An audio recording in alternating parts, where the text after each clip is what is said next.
Ассалаумағалейкум оқырмандар, бүгін мен компот жасайын деп шештім. Ол үшін бізге апельсин, алма, алмұрт барлығын осы кесіп аламыз да секер салатын боламыз.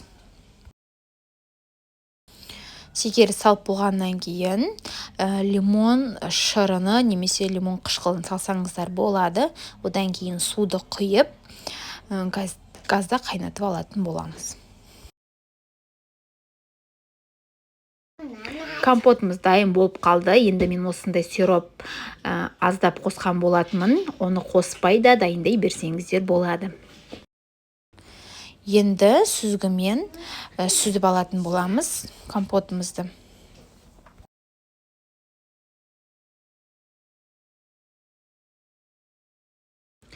Компотымыз дайын болды. Осылай салқындатып ішсеңіздер керемет болып шығады. Сіздермен бірге болған Назерке Мейрамқызы. Алдағы уақытта көптеген видеолар шығаратын боламын. Менімен бірге болыңыздар. Ассалаумағалейкум.